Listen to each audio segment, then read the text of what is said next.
민주당이 2차 추경 편성에 군부를 피우기 시작했습니다.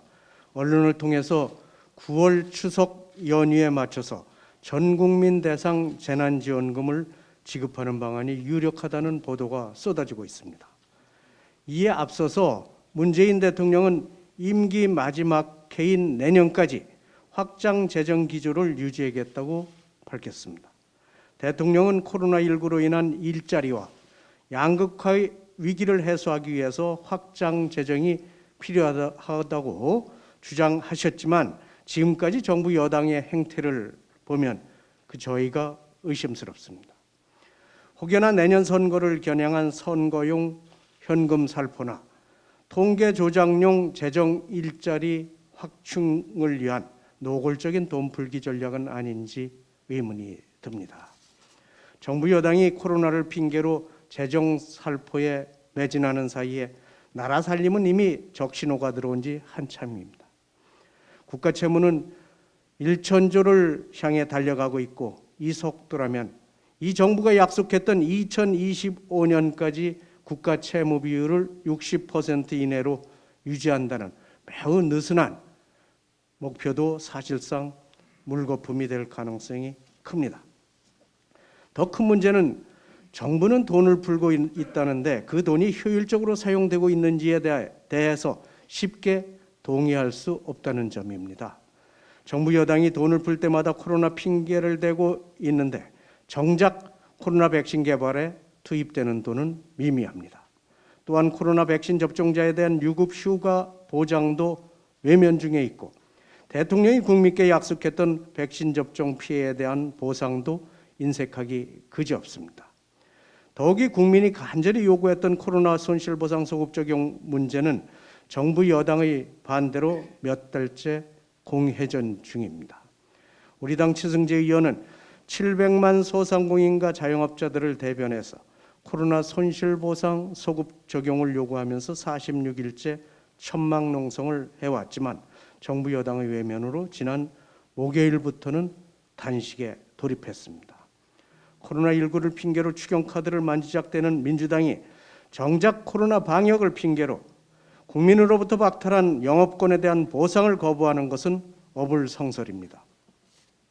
민주당은 내년 선거를 겨냥한 전국민 재난지원금을 거론하기 전에 코로나 손실보상 소급 적용, 백신 접종자 유급휴가 도입, 백신 접종 피해 보상 확대 등 국민이 절실히 원하는 문제부터 해결하는 것이 우선입니다. 그저 선거에만 눈이 멀어서 포퓰리즘 돈 뿌리기에만 열중한다면 민심의 역풍만 거세질 수밖에 없음을 직시해야 할 것입니다. 경찰이 어제 택시기사 폭행 사건 피의자인 이용구 법무부 차관을 증거인멸 교사 혐의로 소환했습니다. 사건 발생 6개월 만에 봐주기 소환이 아닐 수 없습니다. 경찰은 처음부터 법무실장 퇴임 후에 변호사 신분이던 이용구 차관의 범죄를 덮어주기 위해서 안간힘을 썼습니다. 애당초 경찰은 이 차관에게 특정범죄 가중처벌법이 아닌 형법을 적용해서 입건조차 하지 않고 내사종결 처리했습니다. 이 과정에서 경찰은 이 차관이 공수처장 유력한 후보로 거론 중임을 인지하고 하루에 3차례 사건 진행 과정을 보고받으면서 수사 결과를 예의주시한 것으로 밝혀졌습니다. 또한 피해자가 폭행 당시 블랙박스 영상을 보여줬지만 경찰은 못 본 걸로 하겠다며 증거를 은폐했습니다. 결국 권력 실세임을 눈치챈 경찰이 의도적으로 범죄 혐의를 축소하는 데 앞장섰다고 밖에 볼 수 없는 정황입니다. 이쯤 되면 이용구 차관의 범죄 소명은 물론이고 누가 앞장서서 이 차관의 뒷배를 봐줬는지에 대한 진상규명이 필수입니다. 경찰은 권력 실세에 알아서 몸을 낮추기 위해서 그토록 직접 수사권을 요구했는지도 의문이 듭니다. 특히 당시 수사를 담당한 서초경찰서장은 이용구 차관 봐주기 직후에 서울경찰청 수사과장으로 영전했습니다. 정황상 권력형 은폐 사건 가능성이 농후한 만큼 철저한 진상규명으로 연루된 뒷배를 밝히고 책임자에 대한 문책이 바로 정의이자 상식입니다.